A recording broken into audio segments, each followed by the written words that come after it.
Chiantla es un municipio del departamento de Huehuetenango de la región en el noroccidente de la República de Guatemala.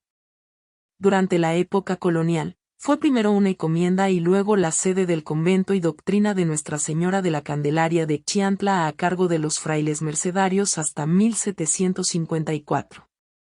En ese año, los frailes trasladaron todas sus reducciones al clero secular y Chiantla fue uno de los 11 curatos de la provincia de la Alcaldía Mayor de Totonicapán.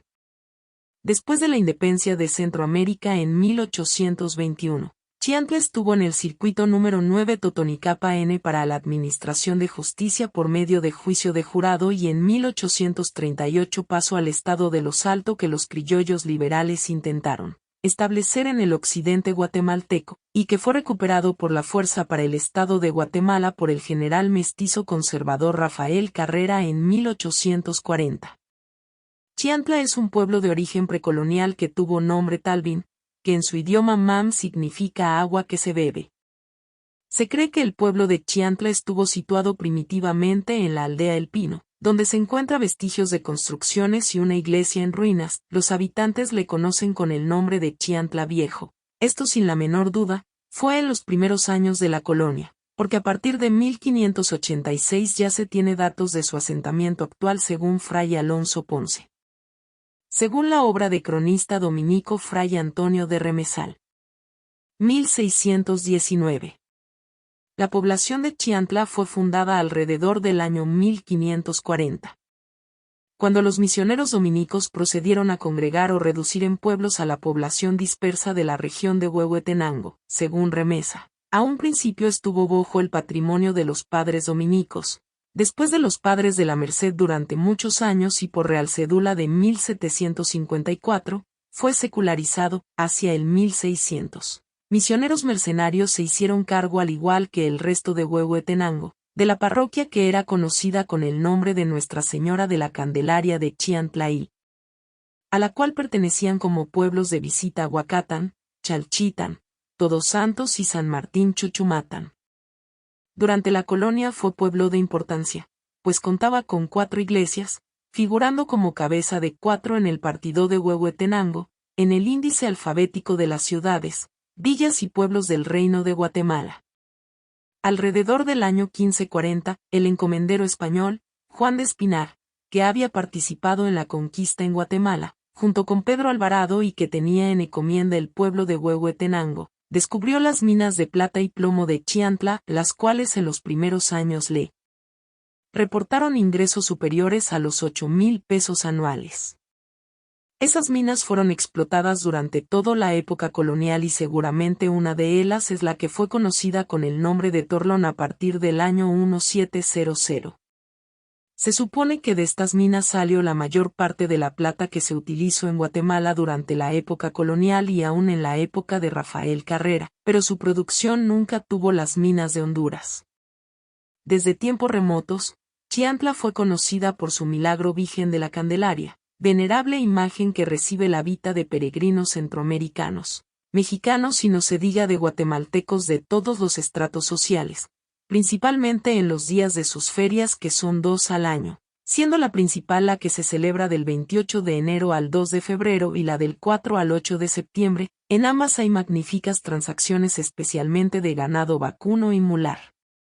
El tiempo de la Virgen se construyó entre los años 1722 y 1723. Fuente Guzmán dice que es uno de los santuarios más adornados y pulidos que hay en el reino, que se posee buena plata, labrada de sacristía y ricos ornamentos y muchas lámparas, la principal y mayor de las cuales fue donada por Francisco Ruiz Lozano, natural de la ciudad de Los Reyes en el Perú.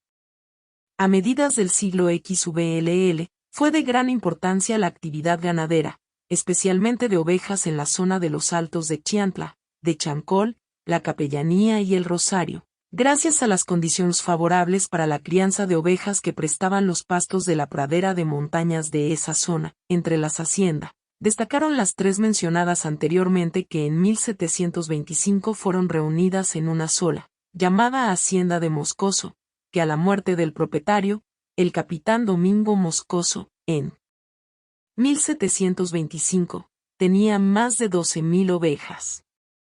Por el año de 1750, Dicha hacienda fue adquirida por Francisco Ignacio de Burrita, quien hectáreas y más de 20.000 ovejas.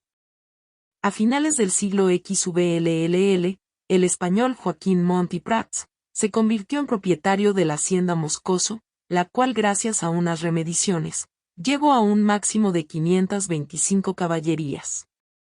Esta actividad ganadera permitió también el surgimiento de la actividad de producción de tejidis de lana, especialmente en Chiantla y Huehuetenango. El pueblo de Chiantla se convirtió en sede de dos concurridas ferias anuales que se combinaban con ceremonias de culto a la Virgen de Candelaria, las que se realizaban el 2 de febrero y el 8 de septiembre. El auge lanero terminó a principios del siglo XLX, en 1840, cuando el viajero John L. Stephens visitó la zona. Ya no había rastro de la riqueza ganadera. En el 1770, cuando el arzobispo Cortas y Larras realizó su visita pastoral, la población de Chiantla ascendía a 438 personas, de las cuales la mayoría 250 eran ladinos. El edificio del Santuario de la Virgen de Candelaria data del año 1772, en tanto que el edificio municipal y su torre fueron construidos en 1887.